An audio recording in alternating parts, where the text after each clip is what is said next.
बिरहा का मूल चीज कहानी होला। हमार बिरहा एकदम शीशा जैसन झलके लगी। शीशा में जैसे सूरत लौकेला सबके साफ साफ समझ में चली आई। 4 लाइन कवि ने लिखा है क्या?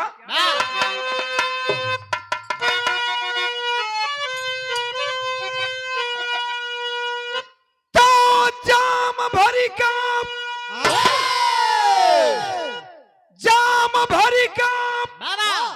जवानी का जाबाज दिल जोश जौहर भरा जंग जू जंग में रण पुजारी राजा भरा रस्क में अरे पुजमन रो बसा रंग दिया रंग में सूर सुरुमा सिरोही समर भूमिका करत ललकार फुफुकार भुजंग में सौर्य सागर विदित है मही जानती मद भरा जैसे शक्कर पिया भंग में।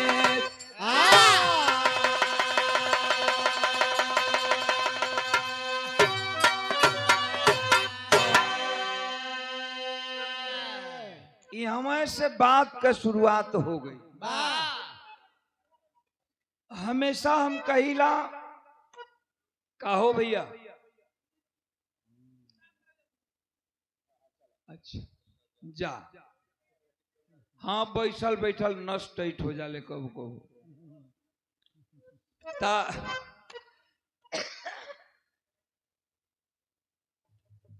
हम कहिला कि तमाम कव्वाली तमाम गजल निकलल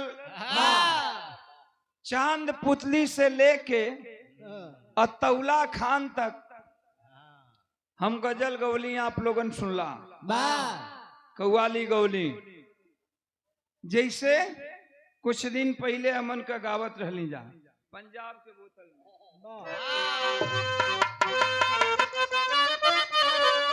गावत रहली जा कि पंजाब के बोतल में पंजाब के बोतल में अरे कश्मीर की पानी है।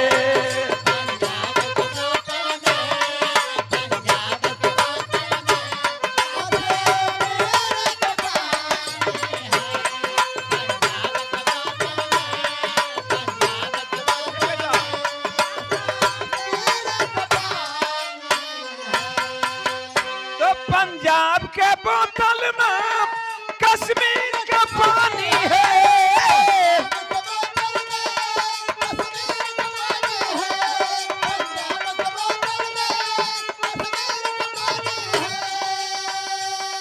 अरे कश्मीर का पानी है।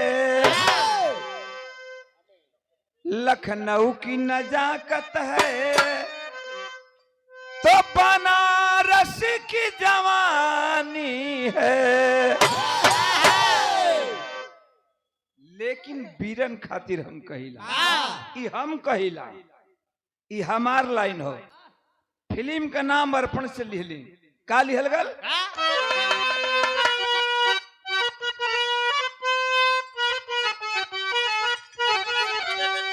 रेडियो रिकॉर्ड से आप लोगन सुने कि लिखना वाला ना लिख डाला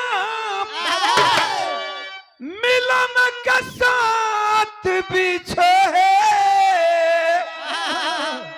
आसाहुणे दूर जा नए दिन रैन गए थोड़े। लेकिन हम बीरन खातिर कहिला ओनली फॉर वन। हम ओम प्रकाश यादव कहता है क्या कि मरने वाला मर जाते हैं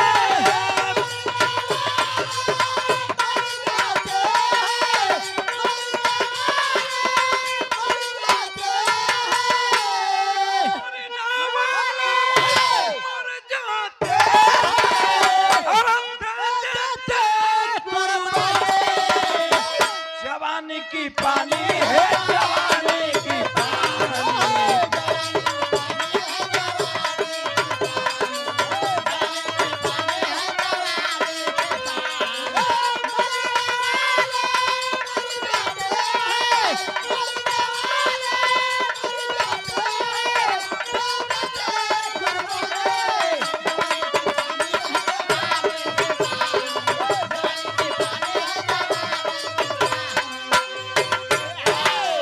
यहाँ से बात का शुरुआत हो गई का कि है छटा अलौकिक न्यारी, खुशबू से महके गलियां, सरबात विजय का सेहरा, वीरों की धरती बलियां। बलियां में गौरा अंदर था लोरिक वीर बघेला, स्वीकार किया चूप मजरी से कईने शादी, जिरहुल में मजरी से कईने शादी। लग गया गोरी मेला,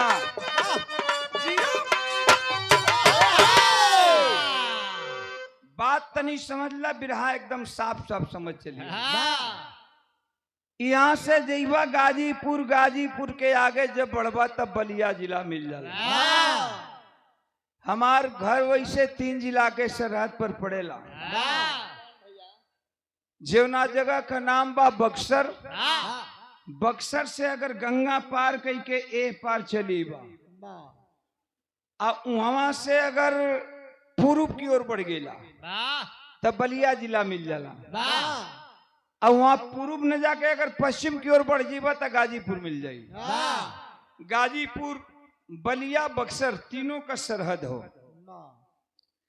बलिया में छोटे गांव, यवनी गांव का नाम गढ़गौरा। गढ़गौरा छोटे गांव बा, हर बिरादरी के लोग हों, खास तौर से हिर बिरादरी ज्यादा हो। आज भी गौरा गांव मौजूद हो। आप लोगन बलिया जिला में जीवा देख लेबा। वही गढ़गौरा का एक यहिरे का लड़का, यहिरे का खानदान में लड़का भल, जेवना लड़का का नाम पड़ल लोरिक। इतनी बड़ी यार, अरे अखाड़ा पर जब चढ़े अखाड़ा हिल जाए। समरू भाई रहलन, गाय के हेड़ा रखले रहलन, जब तक दूध पियत पियत पियत पियत ना कह दे कि अब ना चाहे, तब तक समरू भाई भाई के दूध पियावत रहे गायन का। अच्छा, भाई का बनवलन। समरू भी पहलवान रहलन, लोरिक भी पहलवान भैलन। और जब जवानी के मद में लोरिक भैलन तब बलिया जिला के छोड़ के चली अलन अगोरी। हेतना भाई हमार बिरहा सुने बैठल हुआ। अगोरी कहीं दूर ना बा।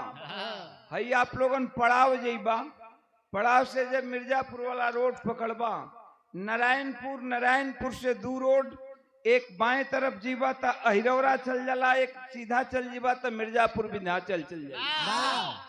बाएं वाला रोड पकड़बा हिरौरा, हिरौरा के आगे मारकुंडी पहाड़, मारकुंडी पहाड़ के आगे सुकरुत, सुकरुत के आगे चौपन, चौपन के बगलवे में अगोरी बाजार पड़ेला। मेला देखे खातिर लोरिक वही बलिया जिला से अगोरी आ गईलन। जवानी मदकल में कहल जाला कि देखा भैया सब कुछ बर्दाश्त हो जाला, सब कुछ के आग बर्दाश्त हो जाला, लेकिन जवन जवानी का आग होला ना, अरे सरवाई आवेला तो चौकरा तावेला।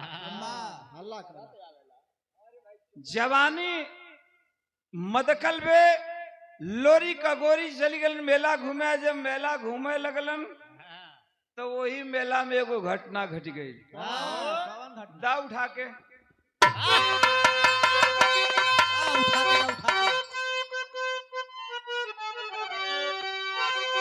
कि मौला की तरह जा पाजी डोला को दिया रोकवाई, शिकार किया चुनौती, जिरहुल मंदिला छिपाई,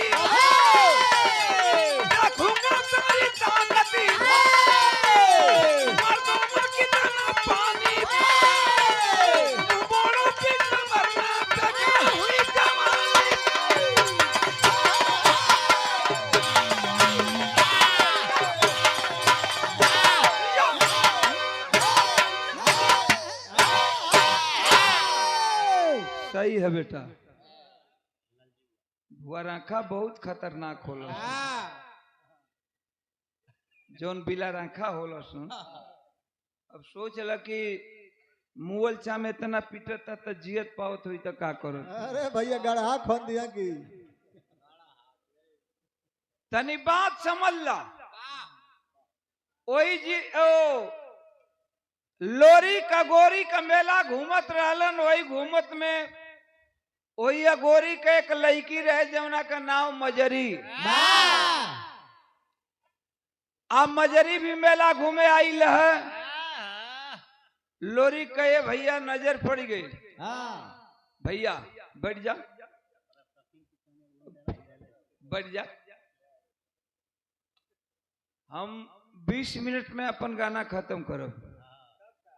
एक बाद जैसन कहवा लोग वैसन हम गा दे। कहे कि टाइम भी बहुत ज्यादा ओवर हो गई। 12 बजे हमें टाइम मिलल हो, वही में स्वागत भी भइल हो। तनी बात समझ ला। आज मजरी मेला घूमत में अपने सखीन के लेके लोरिक 4-5 से पहलवान लेके मेला घूमत हूँ। सामने नजर पड़ गई। जब नजर पड़ल तो मजरी भी एगो अपने आप में रहबे कइल। जैसे वर सुनला कि फूलवा बड़ी सुंदर रहे, फूल से तौलल जाए, वही तरह मजरी जब जन्म लिहलस तो लोरिकायन खंड में कहेला लोग कि सावा पहर सोना बरिस। इतना खूबसूरत रहे। हम वही अगोरी का राजा मौलागी सुनलस कि एगो अहिर का लड़की इतना सुगर भइल बे तो उ ले जाके सौरी घर में ओकरा हाथ में धागा बांध दियल कि जब ही जवान होई तकरा ले हम बियाह करब। एवर बिछवे में नजर लड़ गई लोरिक से। लोरिको जवानी के मद में, मजरियो जवानी के मद में। लोरी का नाम सुनले रहे कि बलिया का एगो अहिर का लड़का लोरिक बा, बड़ी नामी बा। आव देखलन नताव लोरिक म्यान से तलवार खींचा, अंगूठा को चीरा, चीर के जाके मजरी के मांग में भर दिया। भरल मेला में मांग में भर दिलन। मजरी अवाक हो गल। कलश के हुआ तू हमरे मांग में इका भर दिया। कलंगी देखा कि सियामत, हम बलिया जिला से आइल है, हमार नाम लोरिक हो। कलश की हो लोरिक? कलन के हाँ लोरिक। कलश की तई मंगिया भर दिया था कुबत हो, अब तो तू मेहरारू बना लिया, तू हमार मर्द हो गईला, तो गाड़ी में दम हो। भोजपुरी में समझावत बे कि दम हो, हमार डोला लेके चल जीवा बलिया। कलन की देख ताव मत दे, अहिरे का लइका है, जब मांग भर ले बानी तो अहिरे का लइका है, तोर सवेरे डोला उठाई। कौनी रास्ता से ले जीवा? कलन की सवेरे डोला उठाई, उठा के लेके चला बक्सर, बक्सर से गंगा पार करके लेके चला बलिया।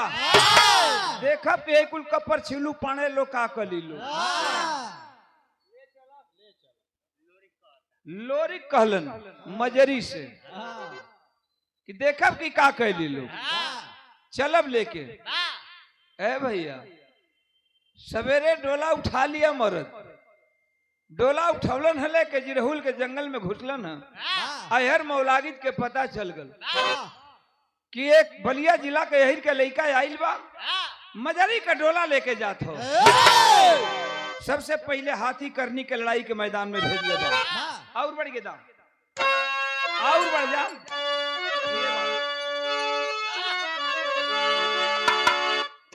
फिल्म का नाम दिल तेरे आशिक, वो है तरज बा। का तरज कलाई बा?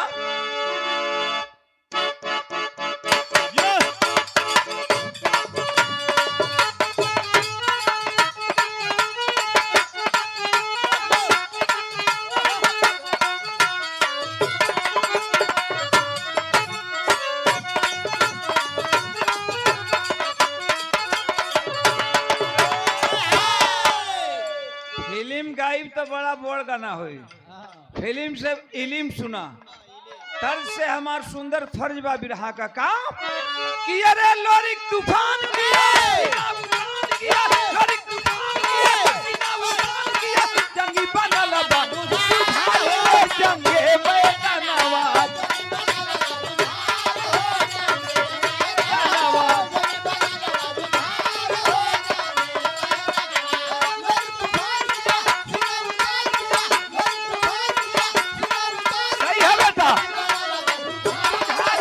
जंगे मैदानवा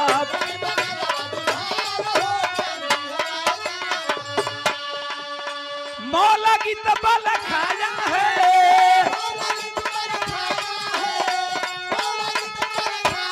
हाथी करनी पठाया है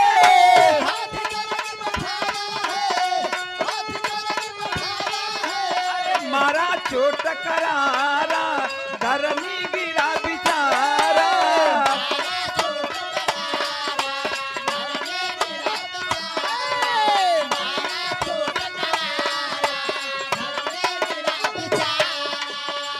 पानी उतार दिया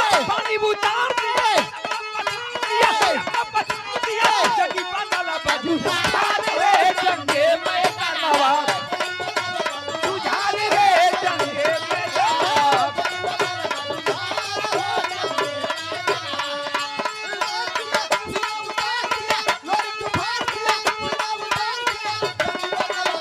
तुझारे रे जंगे मैदानवा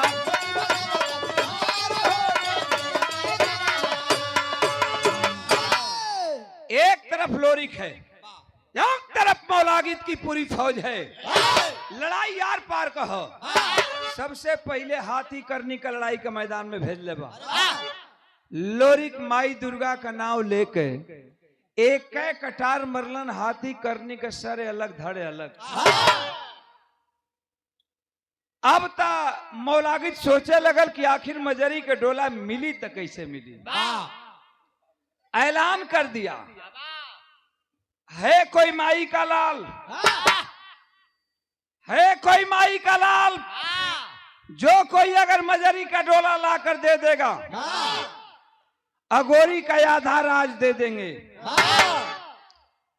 तूफान भराता हृदय बीच तूफान भराता हृदय बीच हुंकार भरा मन हरस गईल क्या लड़ेगा यह मच्छर लोरी को देख के तरस गईल बुद्धि विवेक का परिचय दे वेद कटवा में असर भइल पीछे से यही रे का हाथ पड़ल भटवा धरती पर वही नगर का रंपा नाम के भाट अतना बात जब सुनलस तो चलल छाती फुलावत कि बलिया का कवन सरवा हीर का लइका आ गई मार के मजरी के डोलवा ले जाके मौला गीत राजा के दे दे अगोरी का आधा राज का मालिक हो जा मेहरारू समझावत है ओकर की मोती जा ओकरा के तू नहीं खा जाना तहिर के लइका के उ बलिया जिला का नाव लोरी ख हम जानता नहीं रंपा बांट कलश की चुप मेहरारू के जात फुटुर फुटुर फुटुर फुटुर जब चलब कहीं जतरा पर त लगी बोले कलश की जाए नती जा तारा जियते अपन मांग का सेनूर धोवता नहीं गई लोही जिराहुल का जंगल में जहां लोरी मजरी के डोला रखले रहलन कलश किए लोरिक हई मजरी के डोला दे दा खून खराबा कैला से कोनो फायदा नहीं खे चल जाता हर माई बाबू रास्ता खोजे थोई बलिया जिला के कलन की ले जा भैया हमरे मजरी के डोला से कुछ लेना देना नहीं हो अरे हम ते जिराहुल के जंगल में आई रहली गंगा मैया का बाढ़ आवेला हर एक साल मड़ई टाटी घर दुआर बहवा के लेके चल जाला तो हम आई रही जिराहुल के जंगल में बेच के फेरा में हमके एक बोझा बेच कटवा दा हम बेच का बोझा बलिया लेके चल जा मड़ई टाटी छा के जिंदगी का गुजर बसर कर ले आ तू मजरी के डोला लेके चल जइहा रंपा सोचलस कि अरे जवन दुश्मन गुरे खियवला से मरत बा ओके जहर दिहले के जरूरत का बा। एक बोझा बेच कटले बा और ईच के बनहलस बोझा बनहलस कलश किला ले जा लोरी खाई बेच के बोझा ले जा मजरी के डोला वापस कदा कलन की जहां बजरी के डोलवा रखले है तहाँ तनी बेतवा के बोझवा पहुंचा दा वहां से हम बलिया चल जाब लेके आ तू मजरी के डोला लेके चल जइहा। अब रंपा वही बेच का बोझा अपने कपार पे उठवले बा उरीज के बनले रहल बेच का बोझा काखत बा वही में चलत बा वही में पीछा से होकर कुछ और कुछ हो जाओ। अब का कहाला कि से काखत वही जेव मजरी के डोला तर पहुंचल। ए भैया यहीरे का लइका लोरी के करेजा में आग न लग गई। जवानी का जोश बा पिछौड़ हो के रंपा भाट के एगो बोझा में से छरहरे बेत खिंचलन। अब वही रंपा के चूतर पर दुई बेत रंपा बोझ बेत का बोझा धरती पर पटक के दांत चियार के दोनों हाथ जोड़ लिहलस। कलश की भैया अब तीसरका बेत मत मरी है। कलन की काहे रे अपना मजरी के डोला ले जीबे कलश की तीसरका बेत मार जीव तो हम मर जाये अब मर जाये तो हम जाति के भाट लगे लगब लोरी कलन की भाट। अरे सरवा तू का करे अइले अरे आइल भाई नोचे खातिर अरे ये कुल कहल जाला बड़ा मिश्रा बैठा होता कलश की तू का करे अइले कैसो इज्जत बचा के रंपा भाट भगल। अब मौलागित के मंत्री सलाह देत बा कि तहारे कही बहिन बे जेवना बहिन का नाम कुनली बा और जय कुनली के कही बेटवा बा जेकर नाम निर्मलवा। अगर निर्मलवा लड़ाई के मैदान में आ जाई तो वह ऐसन वीर बा कि लोरी के मार के आज तो के मजरी के डोला दे सकत बा तहार भयने ऐसन वीर बा। अब मौलागित मामा निर्मल भयने के यहाँ चिट्ठी लिखलन का लिखलन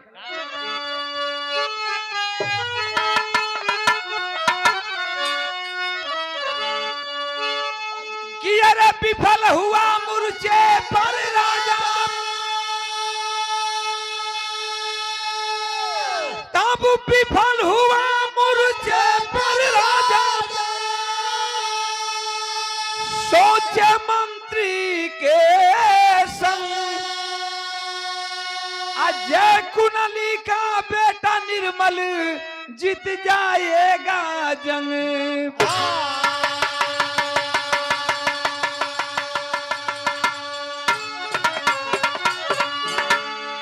अपने बहिन कलैका निर्मलवा के यहाँ चिट्ठी लिखत हुवन मौलागित भैने के यहाँ का लिखलन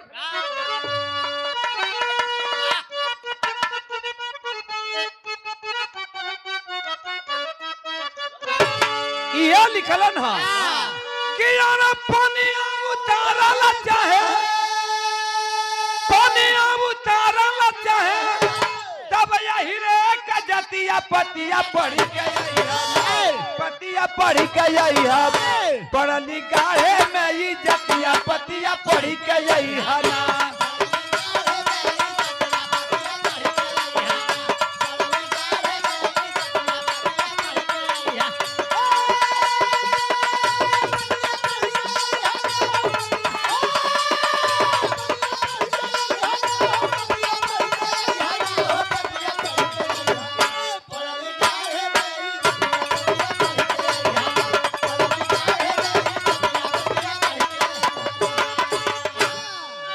संजोग बा कि भैने निर्मलवा गवना करावे गइल बा। अब वही गवने के बारात में निर्मल ओ राजा मौलागित मामा का चिट्ठी मिलल बा। आ जब चिट्ठी मिलल तब निर्मल कहले का बा कि क्रोधा में लाल के न भारला जवाना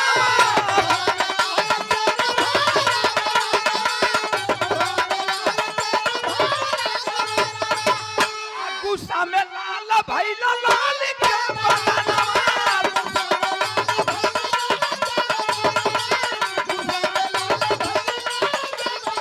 दामनी को नहीं लागत हिया को नहीं लागत हिया है कवन वाली रतिया पतिया पड़ गया पतिया पड़ गया पढ़ लिखा रे नहीं जतिया पतिया पड़ गया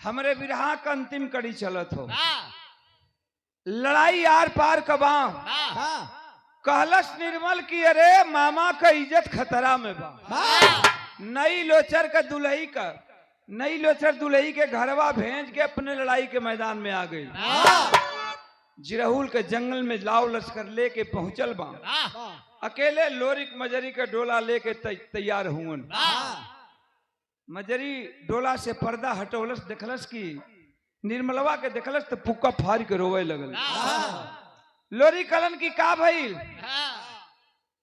कलस की तू चल जा बलिया जिला के तार माई बाबू रास्ता खोजत हुई हमके अपने कर्म पर रोवे दा जहिया डोला में बैठली तैया या चरे के खूंटा जहर के पुड़िया बांध के बैठली जैया इज्जत खतरा में पड़ी मौलगिता आके इज्जत लूटे लगी ओ दिन अचरा के खूंटा से जहर के पुड़िया खोलब जहर खाई मर जाओ लेकिन जीते जियाबरू न गंवाई चिंता मत करी हा तू चल जा जान बचा के भाग जा लोरी खसे लगलन कालन के अरे यही एकर मतलब तू लड़ाई अभी देखले नहीं की हमरे किताब में कहीं भागे वाला तो सवाले न लिखल हो कलश मजरी के है जौन वीर आवत पे एकर नाव निर्मलवा बा धरती के केहू ऐसन वीरे नहीं जो एके मार सके लोरी कहलन की लड़ाई देखली कहवा लड़ाई तैयार हुई अरे दाखिली कि लड़ाई के मैदान में हीरे का लाल कैसे लड़त बा एक बार लोरिक माई दुर्गा को याद किया माई दुर्गा सामने खड़ा हो गई डांट के लोरी कहलस की कारे माई जिंदगी भर खानदान से पूजा लिहली अरे वक्त अइले पर दाहिना जंघा चीरत रहली छक्का लगा के खून पियत रहलू बताओ लड़ाई जीतब की हारब कहली दुर्गा की लड़ाइया तो तू ही जीतब लेकिन एगो बात बा ई लड़ाई आज मत कर आज का साइट नीक ना बा ई लड़ाई कल हुई आज कैसो निर्मलवा के भेज दे कलश की तो हमरे दाएं बाएं का खेल बा कलन लोरिक जे निर्मल अइलन कलन लोरिक पा लगी भैया बारे निर्मल के साड़ू भाई कलन की पा लगी निर्मल कलन की भैया तू बलिया जिला के चल जा खून खराबा से का फायदा बा हई मजरी के डोला दे दा हम लेके चल जाई कलन के लेके चल जइया भैया लेकिन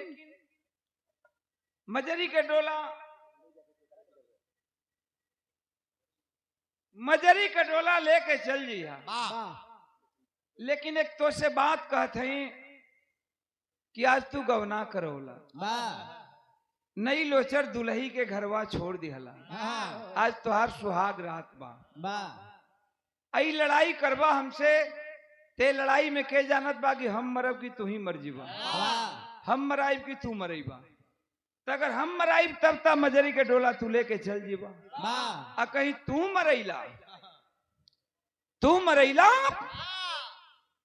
ता तुहार मेहरारू आजे सुहागिन भइल आजे विधवा हो जाए भैया हो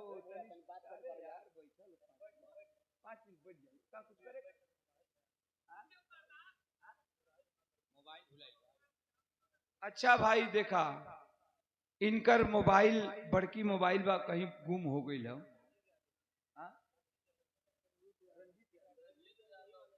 चंद्रजीत यादव भाई के अगर केहू भाई वो मोबाइल के पोले हुई ता शराफत से ले आके दे दिया काहे कि कामे दूसरे का ना आई।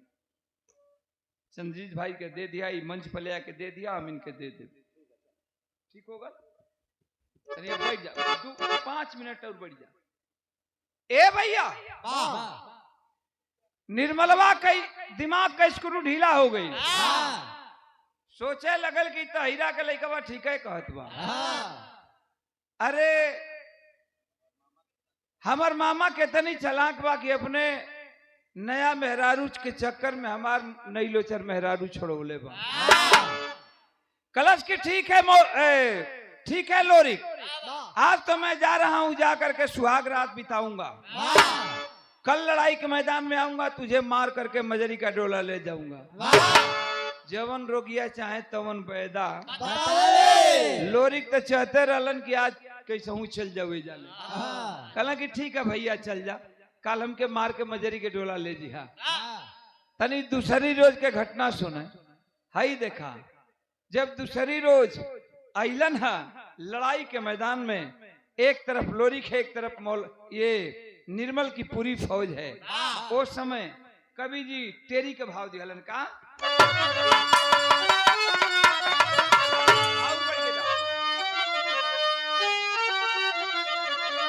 अरे ललकार लहू की लाली खोलती, वसुधा साम गई सागर में उठे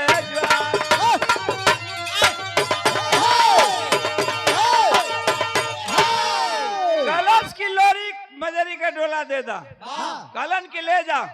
लेकिन एगो बात बता दा, डोलवा ले जाके के देवा, कलश की मोल आगित मामा के देवे के बाद तब तल अहिर के लड़का के शरीर में आग लगल।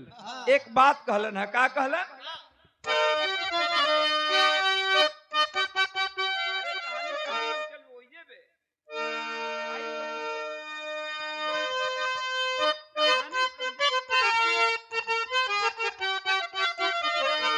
वह तरज बा का तरज गलाई बा बहुत पहले अमन का गाइला कि आइल बसंत अरे उड़ाला कर धीरे मोरी दहिया भइल पियर हर धीरे मुरी दहिया भइल। लेकिन एक बात कहलन लोरी, का कहलन?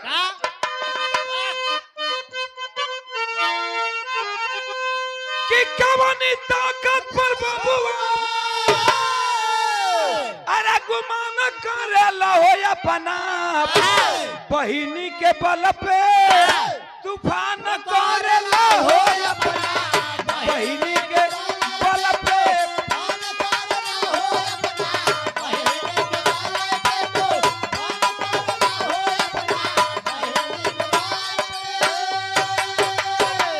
कहलन कि ए निर्मल तोर मामा कितनी चालाक बा कि अपने न लड़े खुद बहन के लड़ावेला।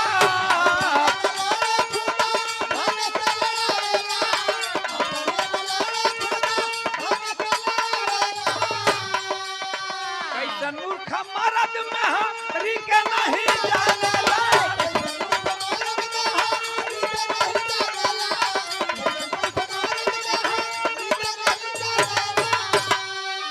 छोड़ा सुहाग वाली रतिया नदान मारेला हो अपना बहिनी के बल पे तो मारेला हो अपना बहिनी के बल पे तो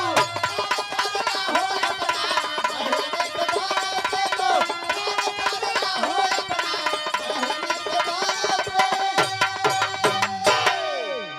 बात समझ में आ गई निर्मलवा के। कलम की लोरी कलम की तोर मामा कितनी चालाक बा, लेकिन अब तो लड़ाई करना हो। आज सुहाग रात बिता के मोलागी निर्मल आई रहलन लड़ाई के मैदान में। एक तरफ निर्मल है, एक तरफ से लोरिक है। लड़ाई यार पार के लड़ाई यार पार कहब कभी तनबी रस बढ़ा के देलन का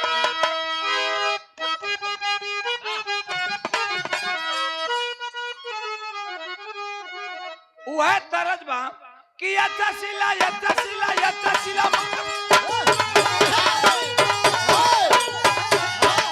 पाकिस्तान के गवैया तौला खान गौले रहलन लेकिन तरस से सुंदर हमारे बिरहा का फर्ज बा का कि लगा चोटा उड़ा में तूफान कर लगा चोटा उड़ा में तूफान अरे भैया गलती दान कर दिया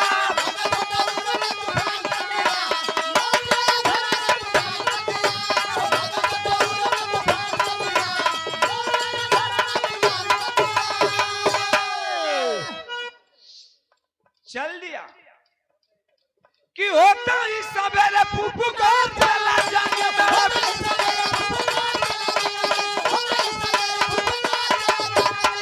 अयारी का गुमान झटन चूर किया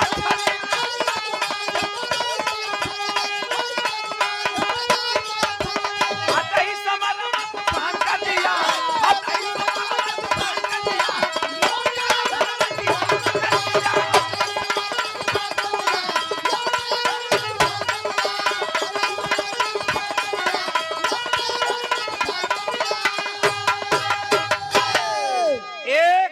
लोरी के एक तरफ निर्मल लड़ाई यार पार कबा कभी तने बीरस चढ़ा जलन का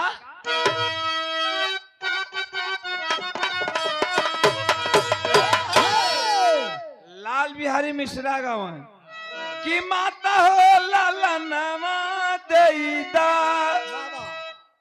बहिनी हो बीरनवा देईदा देशवा के कारण अपना तनक गहनवा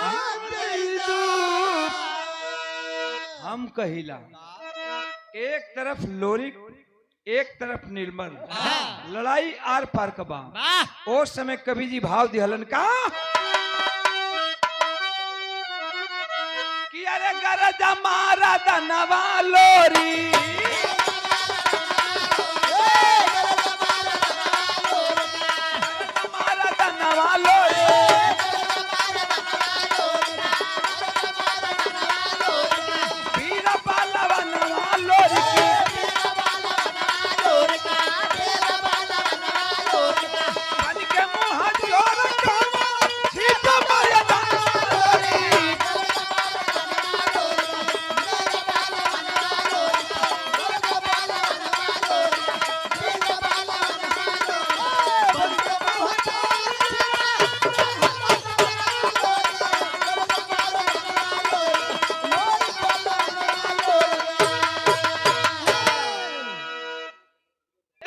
समझ ला डांट करके लोरी का ऐलान किया है वही निर्मल के कहत बा का कहले बा कि अरे दिया ना जला का दिन में सूरज के चिढ़ाई गईला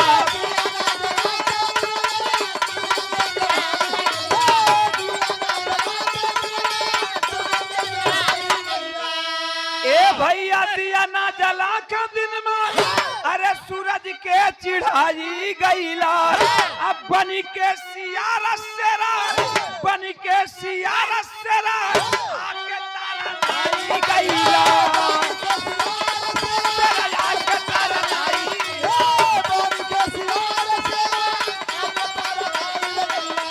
आके या जमाया लोरी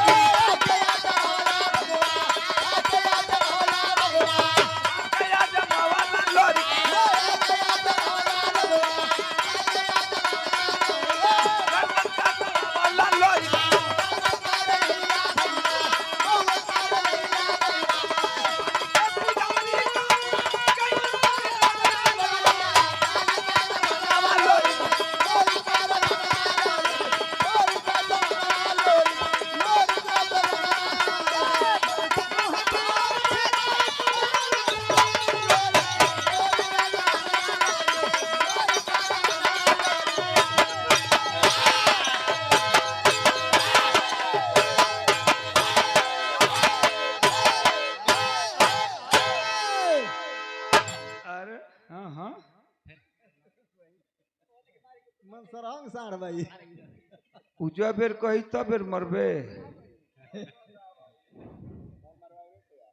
कम मरवावा। एक तू तनी कम मरवावा हो। बात तनी समझ ला। लोरिक निर्मल के 6 बार गर्दन काटा। हमरे बिरहा का पूरा मूल निचोड़े तने में हो।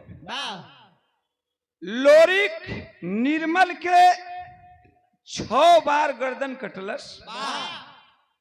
6 बार गर्दनिया उड़ के आकाश में जाए, यही काशी के नगरी में आवे, आके गंगा में डुबकी लगावे, आ जाके निर्मल के लाश में सट जाए।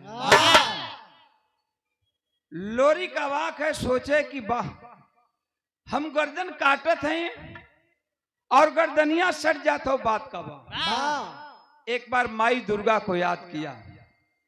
माई दुर्गा सामने खड़ा हो गई, डांट के दांत पीस के कहलस लोरी की कारे, अरे जिंदगी भर खानदान से पूजा लेलू, वक्त अइला पर दाहिना जंघा चीरत रहली, छक्का लगा के खून पियत रहलू,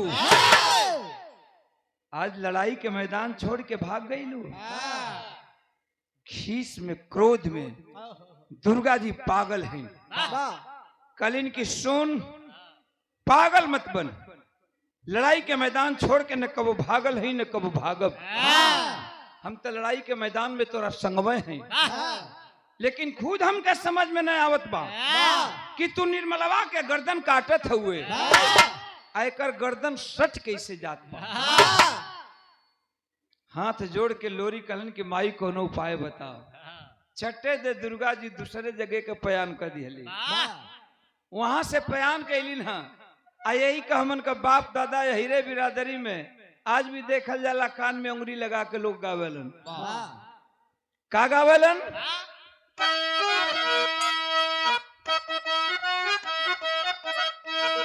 अरे झट दुर्गा सुरपुर गईली, ब्रह्मा से भेद बतवली, आ फिर गर्दन जो, अरे फिर गर्दन जो भैया सटालो सेना, अब सटालो सेना, जब 14 वीर हो गई, अरे 14 वीर हो गई, कोई जीते ना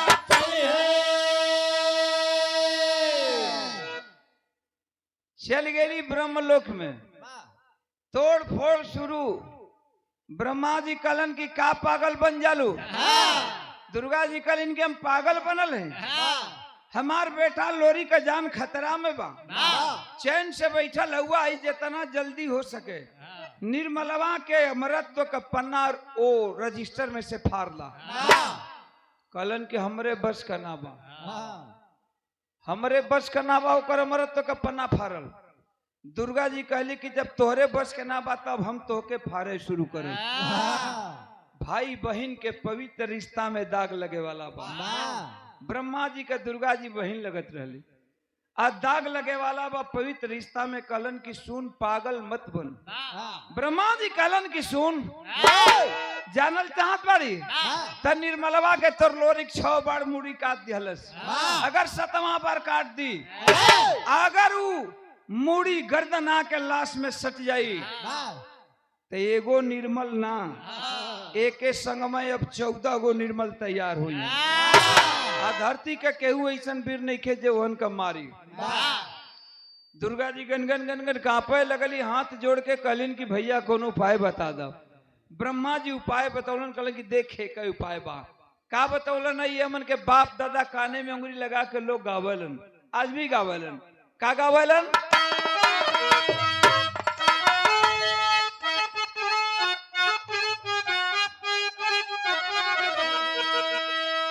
कहलन ब्रह्मा जी किया दुर्गा यादी मुड़िया काटी के, अजब दबाई बुधारा हार जाई है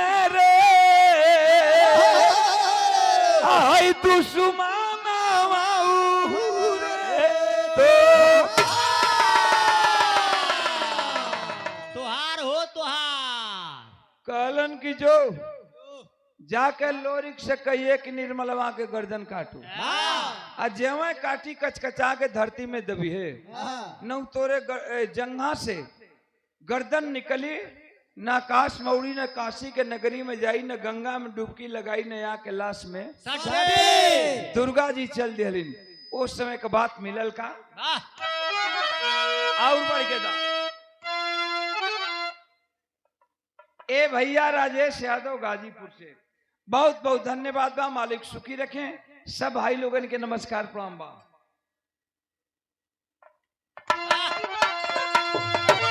और तन बढ़ के दा भैया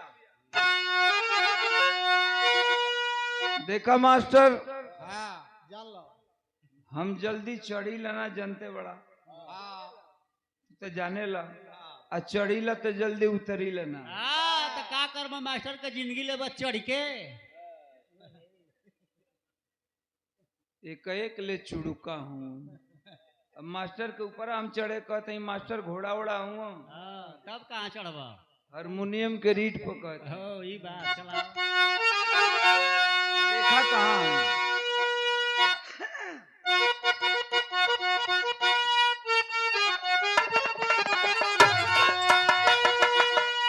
तब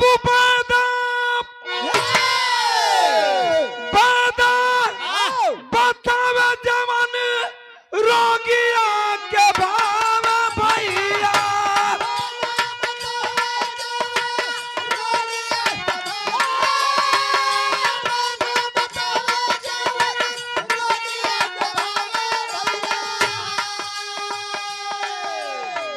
हमारे यहाँ के एक थे जमालुद्दीन हमारे यहाँ के ये अल्लाह गावत रहलन। अब वहीं बाना है वहीं अभी जीवन जिंदा हूँ। हाँ। का गाँव है कि बतावे जवान रोगिया के भाव भैया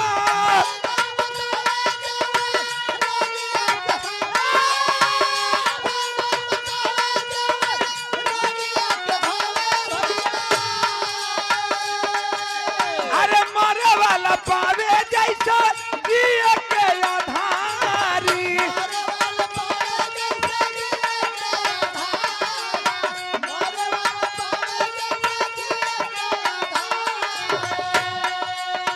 वैसे हर समय चलनी दुर्गा भवानिया बाबू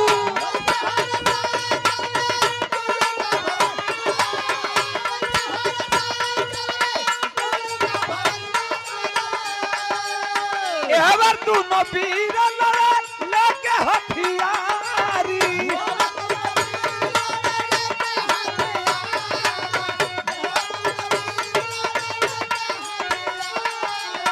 धरतिया का सतीगा पाला घबराई रे गईले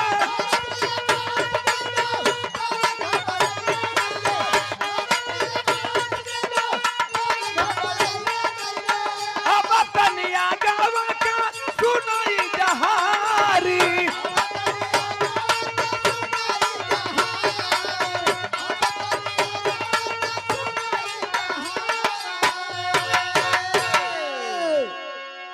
हमारे बिरहा के अंतिम कड़ी चलत हो तने में पूरा बिरहा के निचोड़बा गईलिन दुर्गा जी लड़ाई के मैदान में लोरिक से डांट के कहलिन कि काट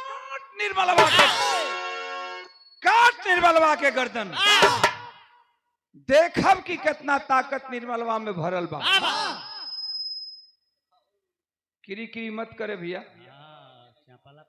साउंड वाले देखा समारा ओके जब तनी चापे शुरू करते ही तो लागत है किरकिरा है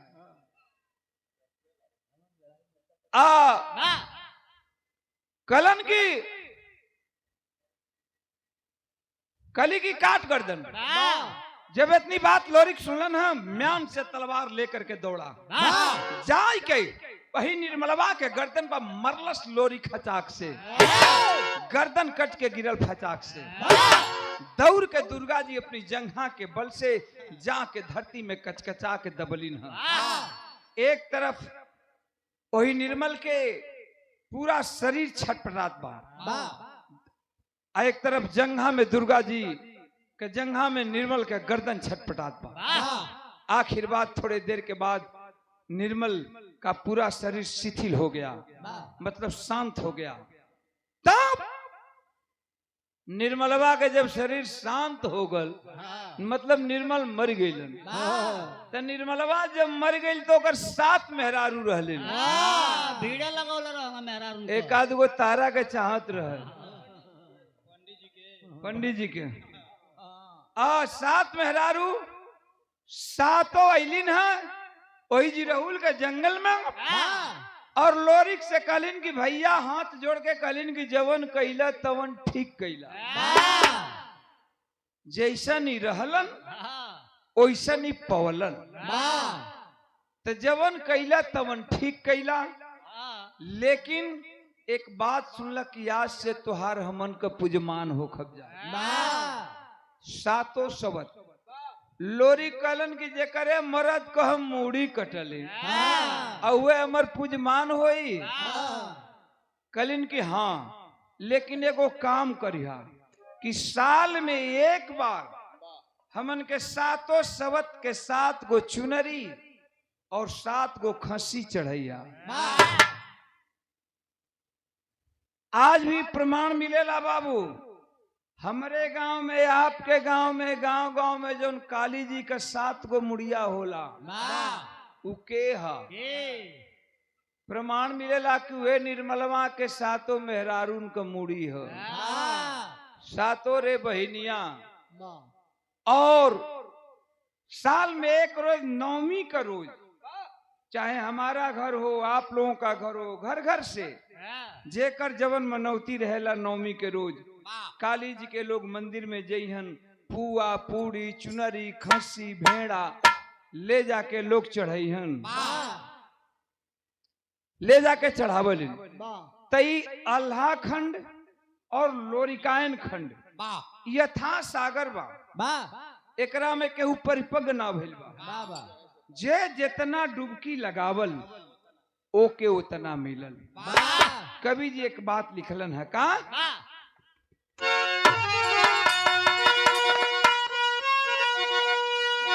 किसरानी में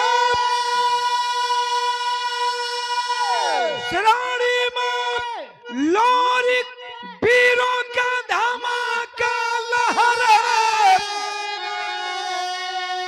आज करे हाथ में विजय का पताका फहरे।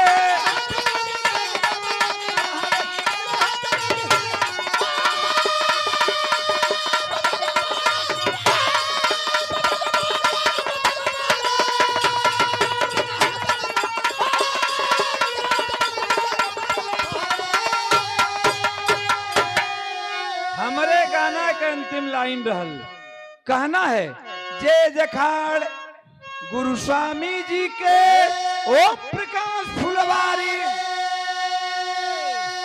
कथन करे कभी गंगा सागर अनुज की तैयारी, अरे ललका लहू की लाली खोलती, याद ओम प्रकाश कोई न पहे पार ललका